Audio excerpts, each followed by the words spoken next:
প্রিয় ষষ্ঠ শ্রেণীর বন্ধুরা, আজকে আমি তোমাদের সামনে নবম সপ্তাহের বিজ্ঞান অ্যাসাইনমেন্ট নিয়ে হাজির হয়েছি। এক নজরে প্রশ্নটা দেখে নেওয়া যাক। অ্যাসাইনমেন্টের নির্দেশনা: শিক্ষার্থীরা প্রাণী নমুনাগুলো আগে তোমরা অ্যাসাইনমেন্টের নির্ধারিত কাজটা দেখে নিয়ে তোমার চারপাশে দেখা বিভিন্ন শ্রেণীভুক্ত 10টি প্রাণীর নাম বাছাই করে ছকে শ্রেণীবিন্যাস করো। মানব জীবনে এদের গুরুত্ব উল্লেখ করো।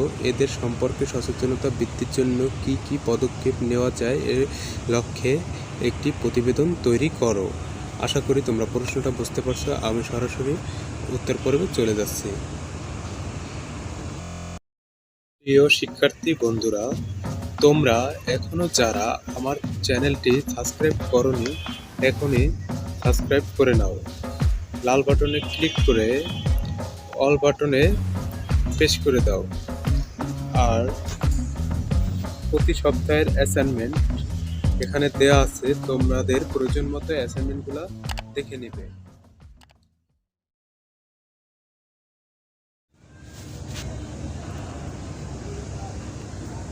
ষষ্ঠ শ্রেণীর নবম সপ্তাহের অ্যাসাইনমেন্ট বিজ্ঞান এর উত্তর 2021। সহজে সুশৃঙ্খলভাবে বিশাল প্রাণী জগৎকে জানার জন্য যে শ্রেণীকরণ করা হয় তাই শ্রেণীবিন্যাস। জীববিজ্ঞানীগণ বিভিন্ন সময় জীবকে শ্রেণীবদ্ধকরণের চেষ্টা করেছেন। সর্বাধুনিক পদ্ধতিতে আবিষ্কার করেন 1978 সালে বিজ্ঞানী মার্কিউলিস ও হুইটেকার। পৃথিবীর সকল প্রাণীকে শ্রেণীবিন্যাসের পদ্ধতি অনুযায়ী অ্যানিমেলিয়া রাজ্যের অন্তর্ভুক্ত হয়েছে। অ্যানিমেলিয়া রাজ্যের একটি পর্বের নাম কর্ডোটা।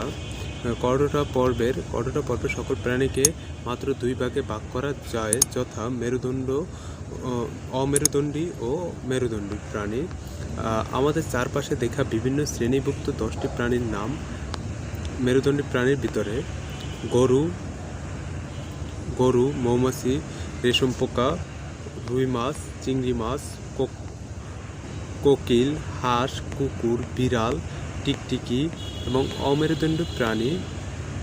অমেরুদণ্ডী প্রাণী মেরুদণ্ড নেই। এদের দেহের ভিতর কঙ্কাল থাকে না। চোখ সরল প্রকৃতি বা একটি চোখের মধ্যে অনেকগুলো চোখ থাকে, যা পুঞ্জক্ষী নামে পরিচিত। এদের লেজ নেই। মৌমাছি, রেশম পোকা, চিংড়ি হলো অমেরুদণ্ডী প্রাণী। আর মেরুদণ্ডী প্রাণী, এদের মেরুদণ্ড আছে, দেহের ভিতরে থাকে পাখনা বা দুই জোড়া পা থাকে, চোখ সরল প্রকৃতি। মানুষ ছাড়া সকল মেরুদণ্ডী প্রাণীর লেজ থাকে। এরা ফুলকা বা ফুসফুসের সাহায্যে শ্বাসকর্য চালায়। তারপরে উপরে উল্লেখিত প্রাণীগুলোর মধ্যে গরু, রুই মাছ, কোকিল, হাঁস, কুকুর, বিড়াল, টিকটিকি হলো মেরুদণ্ডী প্রাণী। মানব জীবনে এদের গুরুত্ব অবশ্যই। মৌমাছি, রেশম পোকা হলো উপকারী পতঙ্গ। এদের দেহ 3টি অংশ বিভক্ত, যথা মস্তক, বক্ষ ও উদর। এদের সন্ধিযুক্ত পা ও সন্ধিযুক্ত মৌমাছি থাকে। মধুর পোকা থেকে রেশমি সুতা পাওয়া যায়। চিংড়ি মূলত এক ধরনের পোকা, কিন্তু চিংড়ি মাছ হিসাবে খাওয়া হয় এবং এটি খুবই সুস্বাদু। রুই মাছ মৎস্য শ্রেণীভুক্ত প্রাণী। কোকিল হাঁস পক্ষীও শ্রেণীভুক্ত প্রাণী। বিস্তারিত আলোচনা করবা। চারপাশে শ্রেণীভুক্ত প্রাণীর গুরুত্ব ও এদের সম্পর্কে সচেতনতা। এই গুরুত্বটা এবং এদের সম্পর্কে সচেতনতাটা তোমাদের নিজের মতো করে লিখে দেবা। আমি এখান থেকে দরকার হলে স্ক্রিনশট দিয়ে নিবা। টিকটিকি ও সরীসৃপ প্রাণী। তারপরে এখানে কি বলছে, এদের সম্পর্কে সচেতনতা বৃদ্ধির জন্য যে পদক্ষেপ নেওয়া যায়। আমি এ জায়গায় পদক্ষেপগুলো বলে দিতেছি। 1. সকল প্রাণীর জন্য বাসস্থানের সুব্যবস্থা করে দিতে হবে। 2. পুষ্টিকর ও আদর্শ খাদ্য নিশ্চিত করতে হবে। বসবাসের ক্ষেত্রে প্রতিকূলতা দূর করতে হবে। 4. হিংস্র প্রাণীর আক্রমণ থেকে রক্ষা করতে হবে। 5. উপরোক্ত প্রাণীগুলো আমাদের খাদ্য চাহিদার বিরাট অংশ পূরণ করে থাকে বলে সকল প্রাণীর সুস্বাস্থ্য আমাদের তৎপর থাকতে হবে। সকল প্রাণীর নিরাপত্তা সুনিশ্চিত করতে হবে। পরিষ্কার পরিচ্ছন্ন পরিবেশে বংশ বিস্তারের ব্যবস্থা করতে হবে। এই ধরনের প্রাণী পালনে সাধারণ মানুষকে আহ্বান করতে হবে। এই পর্যন্তই।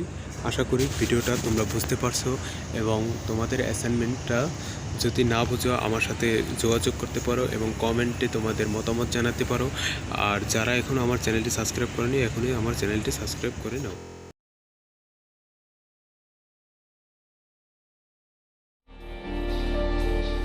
ভিডিওটি শেয়ার করে তোমার অন্য বন্ধুদের দেখার সুযোগ করে দাও।